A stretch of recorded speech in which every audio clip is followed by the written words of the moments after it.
नमस्कार। सोना देवी सेठिया कन्या महाविद्यालय के डिपार्टमेंट ऑफ जूलॉजी में आपका स्वागत है। हम आपके सामने Sanjay Verma, department of zoology. तो डियर, अपन ने लास्ट क्लास में डिस्कस किया था कि एबायोटिक फैक्टर्स का जीवों के ऊपर क्या प्रभाव होता है और किस प्रकार वो उनके ऊपर अपना प्रभाव दिखाते हैं।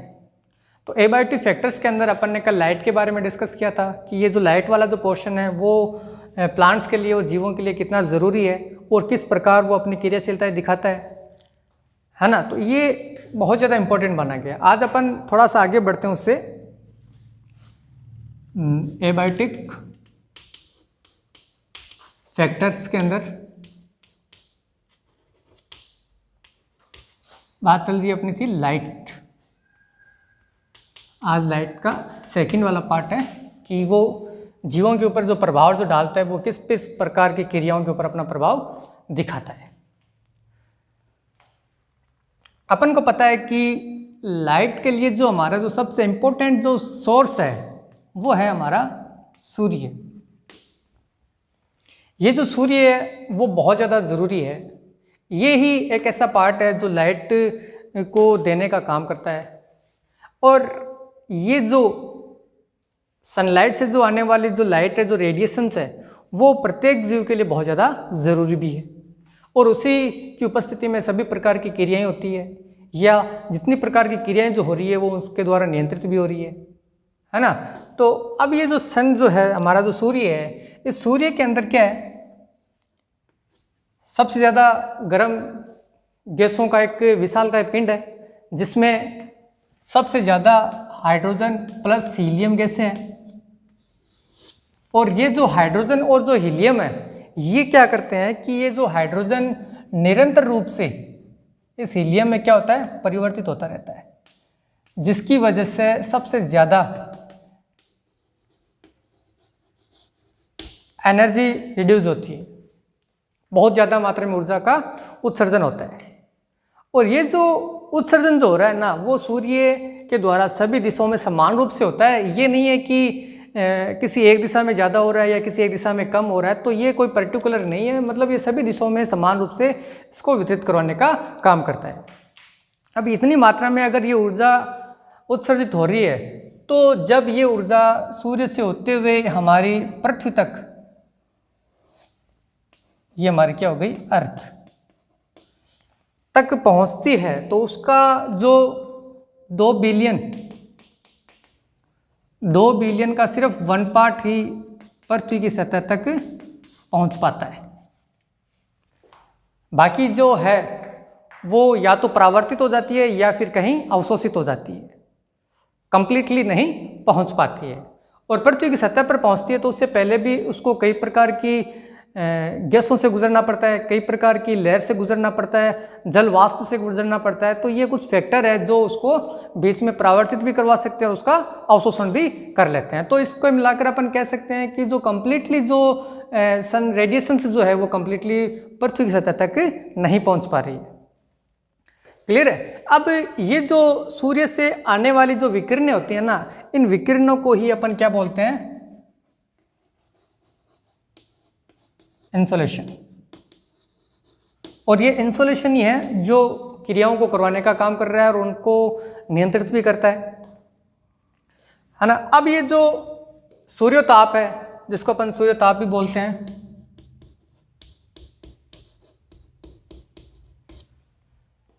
है ना, तो ये जो पहुंच रहा है पृथ्वी तक, ये पहुंचने का जो रेशियो है ना वो मात्र और मात्र कितना है, सिर्फ और सिर्फ 51%। भाई अपन ये मान लेते हैं 100% नहीं पहुंचकर टोटल जो पहुंचने का जो रेशियो है वो कितना है, 51% ही है। और इसके अलावा जो है 49% है वो या तो रिफ्लेक्टेड हो जाता है या फिर उसका एब्जॉर्प्शन हो जाता है। अब ये देखिए कि ये जो प्रोसेस है वो किस प्रकार से कंप्लीट होता है ना, और किस रेशियो से पृथ्वी उसको क्या करती है, पृथ्वी की सतह तक जो पहुंच रही है और उसको वापस उत्सर्जन के बाद उसको वापस भी परावर्तित करती है। भाई जितनी एनर्जी सूर्य से आने वाली जो लाइट है वो जितनी पृथ्वी की सतह पर पहुंचती है उतनी ही रेशियो में वापस पृथ्वी से अंतरिक्ष की ओर या आकाश की ओर वापस प्रवाहित हो जाती है। और जितनी रेशियो में ये जो प्रवाहित होती है उसका कुछ भाग तो क्या होता है, अवशोषित हो जाता है और कुछ भाग क्या होता है, डायरेक्ट परावर्तित हो जाता है। तो कुल मिला के अपन ये कह सकते हैं कि जो एनर्जी का जो लेवल है, जो रेडिएशन का जो लेवल है ना, वो बिल्कुल क्या रहता है, एक मेंटेन रहता है, जिसकी वजह से अपन ये भी कह सकते हैं कि ये जो पृथ्वी का जो तापमान है वो गर्म या ठंडा उसी की वजह से बना रहता है। लेकिन अब अपन सोचने वाली बात ये भी है डियर कि ये कम्प्लीटली अपन ये जो पृथ्वी का जो तापमान कभी बढ़ रहा है या कम हो रहा है ना, तो ये कम्प्लीटली इंसोलेशन के ऊपर डिपेंड नहीं है, सूर्य के ऊपर डिपेंड नहीं है, ये कहीं ना कहीं एक डिपेंड है अपने टेरेस्ट्रियल रेडिएशंस के ऊपर भी। टेरेस्ट्रियल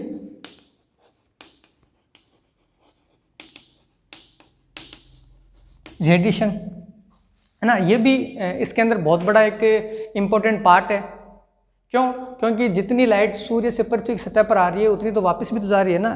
तो इसका मतलब क्या है, पृथ्वी की सतह पर जो विकिरण जो आ रही है उसकी वजह से वो बहुत ज़्यादा क्या हो जाती है, गर्म हो जाती है, और गर्म होने की वजह से वो बहुत ज़्यादा लंबी तरंगदैर्ध्य वाले विकिरणों को उत्सर्जित करती है ना। जो ये जो उत्सर्जन हो रहा है जो विकिरणों का वापस पृथ्वी की सतह से, है ना, इसी को अपन क्या बोलते हैं, टेरेस्ट्रियल रेडिएशंस, भौमिक विकिरण है।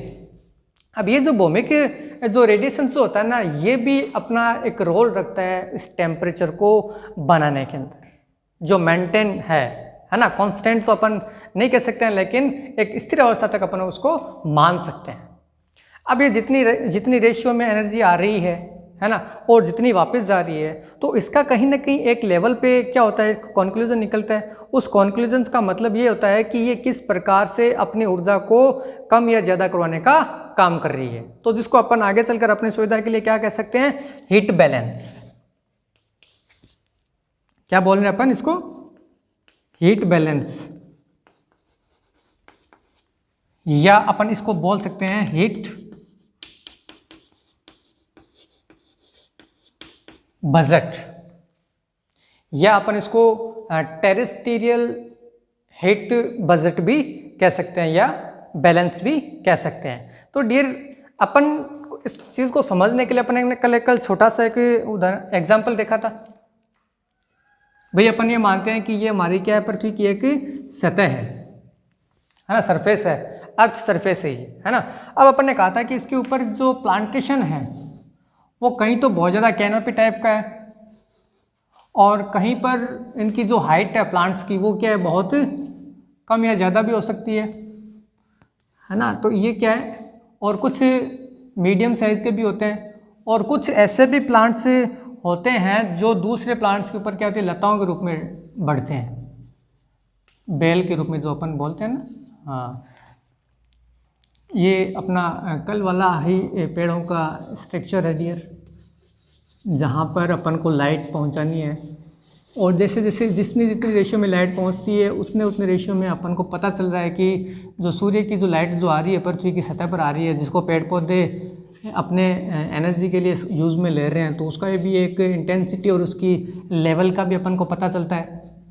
कुछ पौधे तो ऐसे होते हैं जो बहुत ज़्यादा ले रहे हैं, और कुछ ऐसे भी हैं जो बहुत मात्रा में कम लेते हैं, या कुछ ऐसे होते हैं जिनको लाइट की उपस्थिति अथवा उसकी अनुपस्थिति जो ड्यूरेशन है वो ज़्यादा इम्पोर्टेंट नहीं है उनके लिए, मतलब वो कम भी अवधि में भी रह सकते हैं, डेवलप कर सकते हैं, और ज़्यादा अवधि के अंदर भी अपने आप को डेवलप कर सकते हैं। अब जैसे अपन ने कल उदाहरण लिया था ना, कैनोपी, है ना, ये जो कैनोपी है, स्फीयर है ना, इस कैनोपी स्फीयर्स का मतलब क्या हो गया है कि एक ऐसा क्षेत्र है, क्षेत्र विशेष है, जहाँ पर पेड़ों की जो संख्या है, जो प्लांट्स जो है वो बहुत ज़्यादा है, और उनकी हाइट भी बहुत ज़्यादा है, और वो अपने आप को एक सघन रूप में डेवलप कर लेते हैं, जिसकी वजह से क्या होता है, जो लाइट जो अर्थ की सतह पर सरफेस तक पहुंचती है, तो पहुंचते पहुंचते उसका जो रेशियो जो होता है ना ऊर्जा का या फिर विकिरणों का, वो क्या होता है, धीरे धीरे कम हो जाता है। तो इसका मतलब क्या हो गया, यहाँ पर एक अलग जोन बन जाते हैं, जोनेशन डेवलप हो जाते हैं, जिसकी वजह से कम,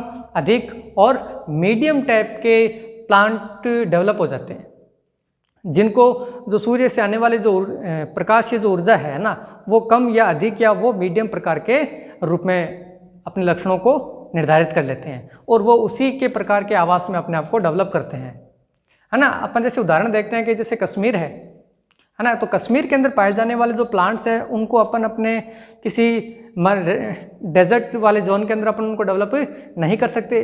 क्यों नहीं कर सकते हैं? क्योंकि उसका जो एटमॉस्फेयर है वो डेजर्ट के अपोजिट है, जिसमें वो जो प्लांट है वो अपने आप को डेवलप करवा पाना क्या हो जाएगा, उसके लिए मुश्किल हो जाएगा। और लास्ट टाइम तक अपन क्या बोल सकते हैं कि बहुत ज़्यादा टेम्परेचर हाई होने की वजह से और उसके अनुरूप वो जो विशेष लक्षण जो होते हैं क्षेत्र विशेष के लिए वो डेवलप उनकी कमी की वजह से वो क्या हो जाता है, नष्ट हो जाता है ना।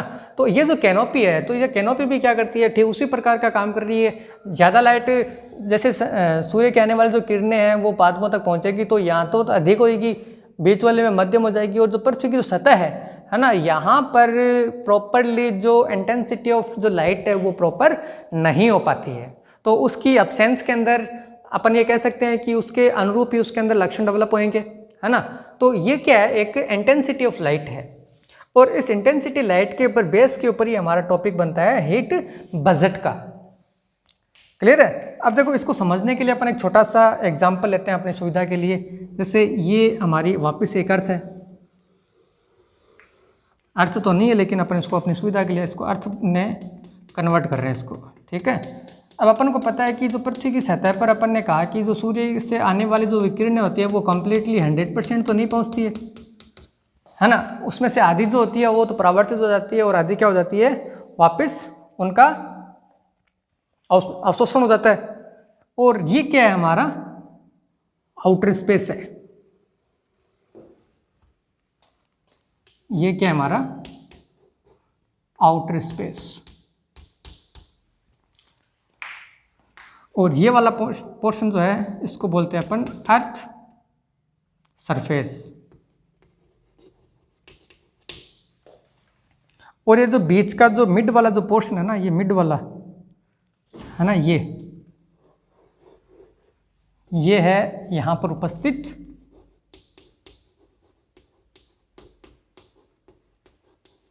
एटमॉस्फेयर का, है ना। अब ये जो तीनों जो क्षेत्र अपन ने जो बनाए हैं ना, इन तीनों ही प्रकार के क्षेत्र विशेष के अंदर जो लाइट वाला जो आ रहा है, जैसे अपन ये मान लेते हैं कि ये हमारा क्या है, लाइट सोर्स है, ये सूर्य है ये हमारा,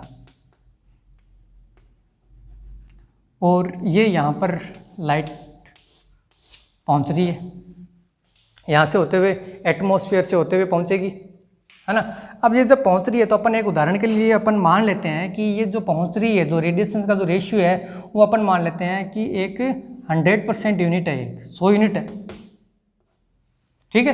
अब 100% जो यूनिट है ना, उस 100% यूनिट में तो आधी का तो क्या हो जाती है, पृथ्वी की सतह तक पहुँचती है। जैसे अपन ने कहा कि ये वाला जो रेशियो है ना, ये वाला, तो ये तो क्या हो गई, पृथ्वी की सतह तक पहुँचने वाला रेशियो है। और कुछ मात्रा में उसका क्या हो जाता है, एब्जॉर्प्शन।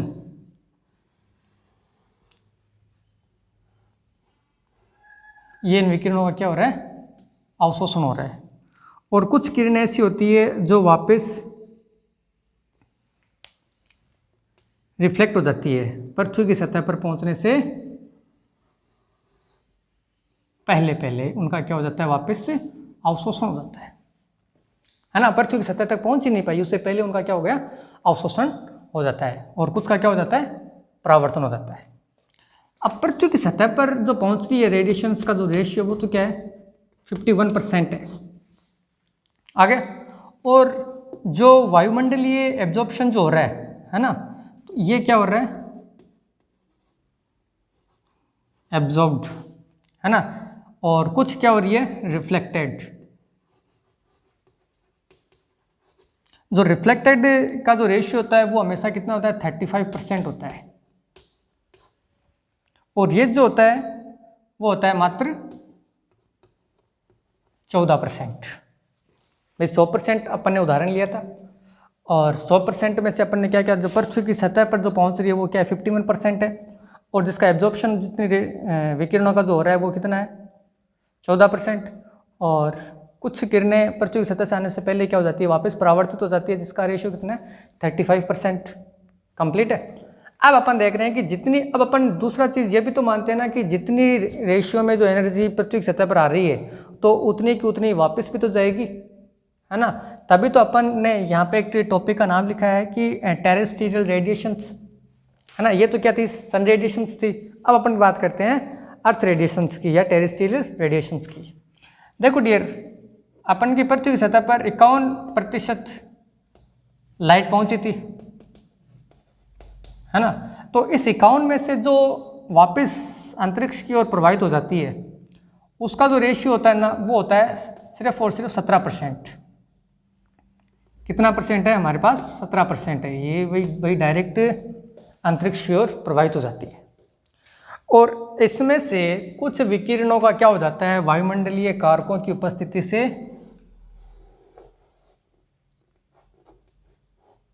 अब ये ऑप्शन हो जाता है उनका अवशोषण हो जाता है। ये लो एब्जॉर्ब्ड, कितना परसेंट होएगा, 34% का। क्लियर है।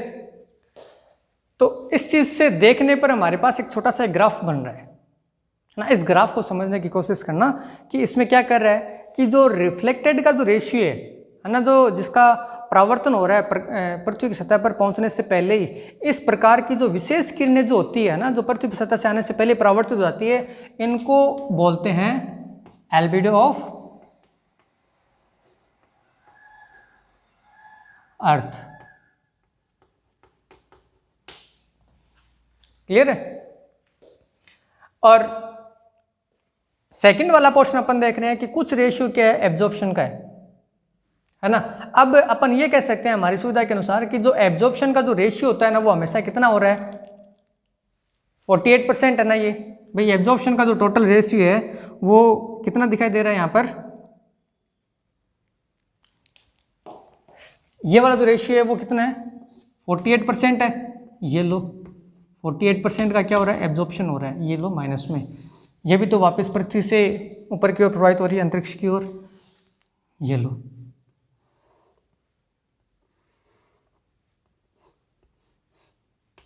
ये लो वापस पृथ्वी से अंतरिक्ष की ओर या आकाश की ओर ये वापस प्रस्थान कर चुकी है। आ गया भाई, जितनी आ रही है उतनी अपन को वापस भी पहुंचानी है। अब अपन सेकंड वाला पोर्शन हमारे सामने क्या आ रहा है कि कितनी ऐसी सूर्य से आने वाले जो विकिरणें हैं जो वापस परावर्तित हो रही है। टोटल विकिरणों का जो रेशियो है किसके रूप में, एब्जॉर्प्शन और रिफ्लेक्शन जो डायरेक्ट हो रहा है वो कितना हो गया, टोटल 65%। तो ये जो 65% वाला जो पोर्शन है यही हमारे सहवन के लिए, जीवों के लिए बहुत ज़्यादा ज़रूरी होता है। और इसी से अपन कह सकते हैं कि जो पृथ्वी का जो तापमान है ना वो निरंतर रूप से अपन नियत तो नहीं कह सकते, लेकिन गर्म व ठंडा होने का रीज़न बनता है। तो इसके लिए अब अपन क्या देख सकते हैं कि इसके लिए सिर्फ और सिर्फ हमारा जो सूर्य है वो इसके लिए एक अकेला फैक्टर नहीं है उसको बढ़ाने के लिए। उसके लिए कौन दे रहा है साथ, उसका भौमिक विकिरण है। ये दोनों मिलकर ही तो इस पृथ्वी का जो टेम्परेचर वो गर्म और ठंडा करने में अपना रोल रखती है।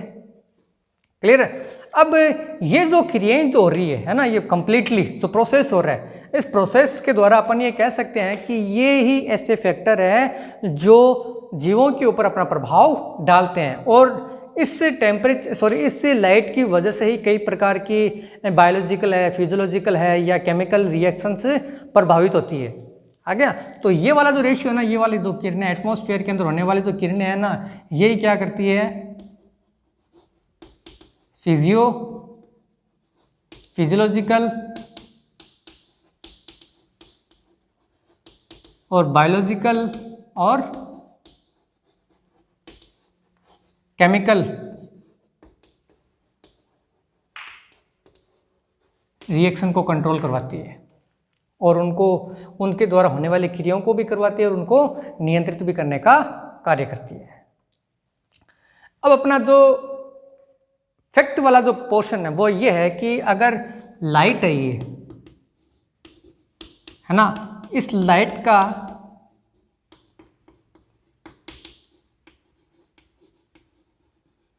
प्लांट किंगडम के ऊपर क्या क्या प्रभाव देखने को मिलता है।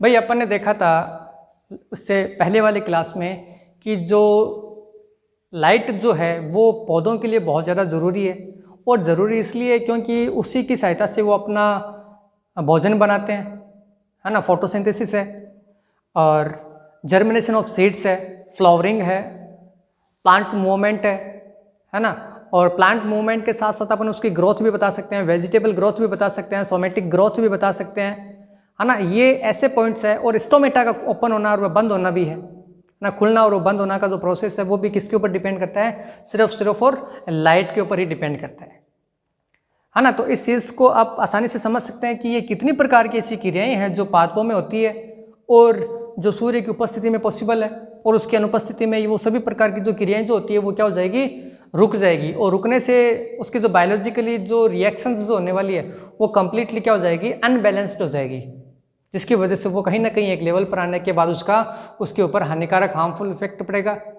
जिसकी वजह से वो नष्ट भी हो सकता है ना।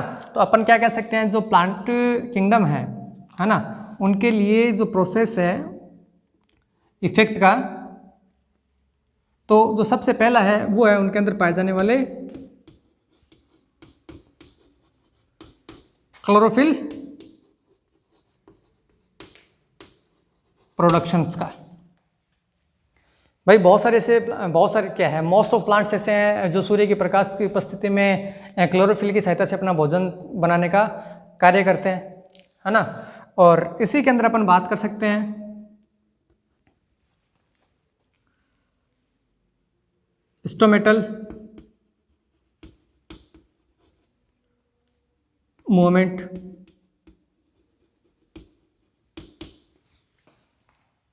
आ गया। और स्टोमेटल मूवमेंट का मतलब है कि जो रंध्र जो होते हैं पादपों में पाए जाने वाले जो रंध्र जो होते हैं वो सूर्य के प्रकाश की उपस्थिति में क्या होते हैं, खुलते और बंद होने का प्रोसेस करते हैं। और इसी के साथ अपन ये भी कह सकते हैं कि इसमें जो हीटिंग एक्शन है, हीटिंग एक्शन है, और इसी के अंदर अपन बात कर सकते हैं ट्रांसपायरेशन। भाई टेम्परेचर लाइट जितनी ज़्यादा होगी, एब्जॉर्प्शन का जो रेशियो जो होता है वो भी क्या होएगा, ज़्यादा होएगा। वाष्पोत्सर्जन की जो क्रिया होती है वो भी तो इसके ऊपर डिपेंड है। भाई तापमान अधिक है तो जल की हानि भी अधिक होएगी, है ना। तो ये सभी प्रकार की क्रियाएं जो उसकी उपस्थिति में डेवलप हो रही है। अब अपन कह सकते हैं कि जो डिस्ट्रीब्यूशन ऑफ प्लांट है,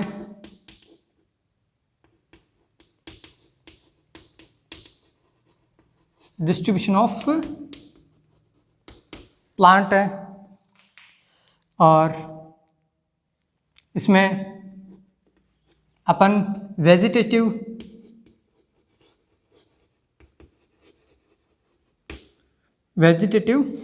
डेवलपमेंट है ऑफ प्लांट्स के जो पार्ट है वो भी अपने आप को सूर्य की प्रकाश की उपस्थिति में क्या करते हैं, डेवलप करते हैं। और इसमें अपन कह भी सकते हैं ये भी कि ये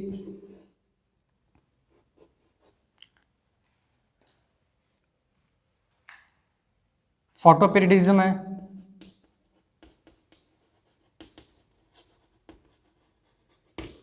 ना, प्रदीप्ति काल, जिसके अंदर जो पादप जो होते हैं वो अपने आप को short day,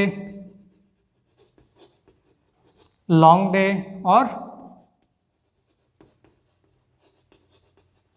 neutral day plant के रूप में अपने आप को डिफाइन कर लेते हैं या डिस्ट्रीब्यूट कर लेते हैं। कुछ पौधे ऐसे होते हैं जिनमें अपन सूर्य का प्रकाश जो होता है ना वो उनके क्रिटिकल फोटोपीरियडिज्म से कम चाहिए होता है, और कईयों को ज़्यादा चाहिए होता है, और कई पौधे ऐसे होते हैं जिनके ऊपर उससे क्रिटिकल फोटोपीरियडिज्म का जो रेशियो उसके ऊपर कोई विशेष प्रभाव नहीं मिलता है। आगे लास्ट हमारा पॉइंट है इसके अंदर सक्सेशन।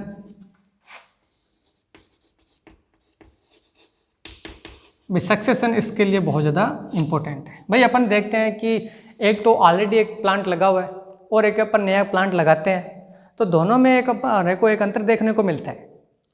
भाई जो ऑलरेडी जो लगा हुआ है और जो नया लग रहा है ना, तो उनमें जो टेम्परेचर है, जो लाइट है ना, वो बहुत ज़्यादा ज़रूरी होती है। ज़रूरी इसलिए होती है कि जो नया लग रहा है उसको अंकुरित होना है, जर्मिनेशन ऑफ सीड्स है, या फिर उसका जो डेवलपमेंट ऑफ वेजिटेटिव वाला पार्ट जो पार्ट है ना, तो ये सब क्रियाओं को करवाने के लिए उसमें सबसे अधिक मात्रा में लाइट की जरूरत पड़ेगी। और जो ऑलरेडी जो डेवलप हो चुका है उसमें इतना कोई विशेष प्रभाव नहीं मिल पड़ता है।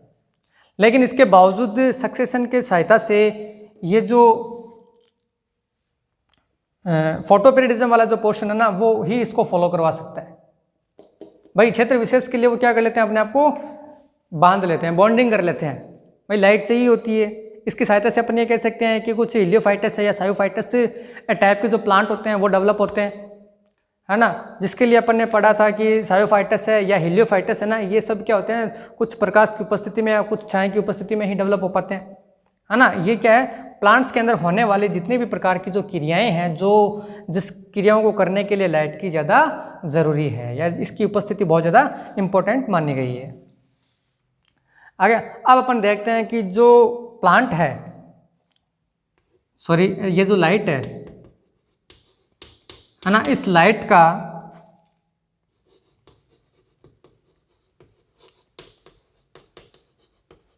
एनिमल किंगडम के ऊपर क्या प्रभाव देखने को मिलता है। या अपन ये कह सकते हैं कि लाइट का जो विभिन्न प्रकार के जो जीव जंतु है ना, उन जीव जंतुओं के अंदर कौन कौन सी ऐसी क्रियाएं हैं जो सूर्य की उपस्थिति या ये जो लाइट है ना, ये बहुत ज़्यादा ज़रूरी है, या कौन कौन सी क्रियाओं को वो प्रभावित करता है।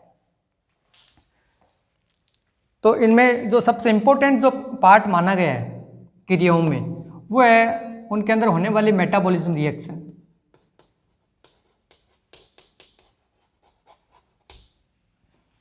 उपापचय जो क्रियाएं जो होती है ना। इसके साथ साथ अपन बात कर सकते हैं रिप्रोडक्शन के अंदर।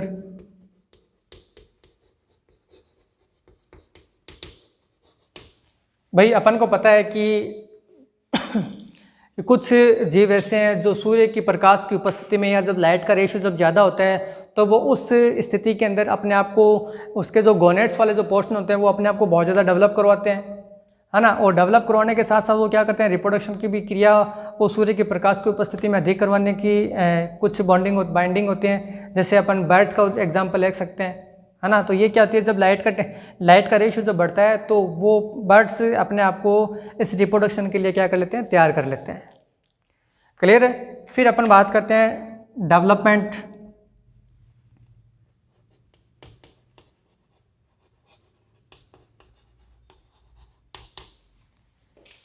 है ना। डेवलपमेंट के ऊपर भी लाइट का एक बहुत बड़ा इंपॉर्टेंट पार्ट है। भाई अपन उदाहरण लेते हैं सालमोन का, है ना। तो सालमोन का अपन उदाहरण लेते हैं, अपन क्या कह सकते हैं, जब लाइट बहुत ज़्यादा होती है सालमोन के लार्वल कंडीशंस के अंदर, तो लार्वा जो होता है वो उस कंडीशन के अंदर बहुत ज़्यादा फास्टली अपने आप को डेवलप करवाता है। और जैसे जैसे उस कंडीशन के अंदर लाइट का जो रेशियो वो कम होता जाता है, वैसे वैसे जो लार्वा होता है वो अपने आप को क्रिटिकल कंडीशन में लेकर चला जाता है। और एक स्टेज ऐसी आती है कि लाइट की अनुपस्थिति या लाइट के एब्सेंस में वो अपने आप, वो लार्वा जो होता है वो नष्ट भी हो सकता है। आ गया। तो लाइट होना बहुत ज़रूरी है। अब अपन बात कर सकते हैं इसके लिए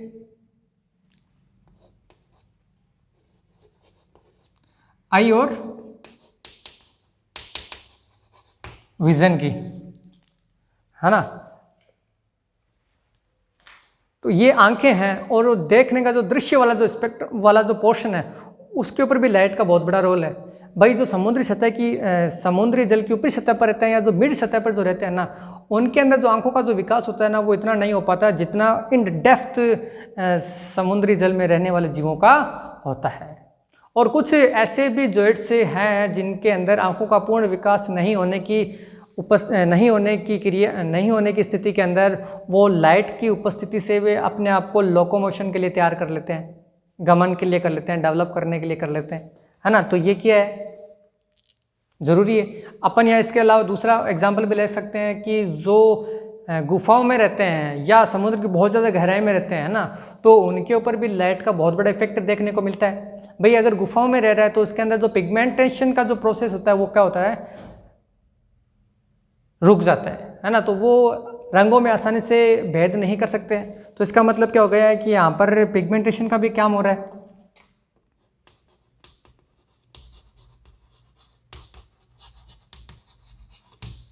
क्लियर है। और पिगमेंटेशन के साथ साथ अपन इसके बारे में बता सकते हैं कि ये अपने अंदर फोटो पीरियडिज्म के लिए भी तैयार कर लेते हैं, प्रतिदीप्ति काल के लिए भी तैयार कर लेते हैं। ये लो फोटो पीरियडिज्म आ गया। तो फोटो पीरियडिज्म का जो यहाँ पे जो मीनिंग है वो एक्चुअली में इतना है कि ये अपने आप को सर्केडियन और सर्केन्युअल पीरियड के अंदर डिवाइड कर लेते हैं। भाई ऐसी क्रियाएं जो पर डे हो रही है या जो एनुअल जो वार्षिक क्रियाएं जो होती है ना उनके लिए तैयार कर लेते हैं, है ना। तो इसका जो पहला जो पार्ट हो जाएगा वो कौन हो जाएगा, सर्केडियन पीरियड। और इसके अंदर जो सेकंड वाला जो पोर्शन जो होएगा इसी के साथ वो हो जाएगा सर्केन्युअल।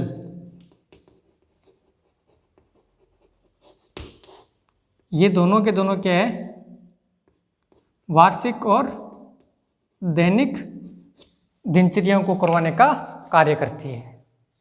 क्लियर है।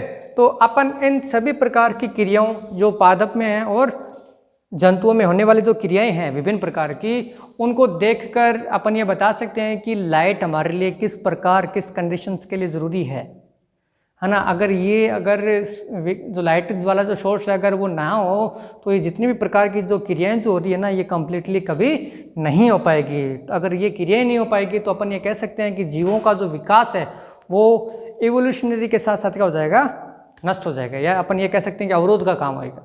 तो इसकी उपस्थिति में जीव अपना विकास से कम्प्लीटली नहीं कर पाएंगे।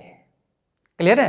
तो ये आज का हमारा जो टॉपिक था लाइट का सेकंड पार्ट, जिसके बारे में अपन ने पहले भी पढ़ा था और आज ये कंप्लीट क्लियर हुआ है ना, कि ये क्या है, इसका जो सोर्स है वो मेन सोर्स क्या है, टेरेस्ट्रियल रेडिएशन क्या आ जाती है, हीट बजट से क्या तात्पर्य है। तो ये हीट बजट वाला जो क्वेश्चन ना ये भी हमारे लिए इस साल बहुत ज़्यादा इम्पोर्टेंट है। आगे तो इसको थोड़ा विशेष तरीके से देखना। और ये हीट बजट का जो चार्ट है, ग्राफ है ना, तो उसको भी आप थोड़ा समझने की कोशिश करना। हालांकि इजी है, अगर फिर भी डाउट लगे तो आप वापस अपने डाउट क्लास के अंदर क्लियर कर सकते हैं।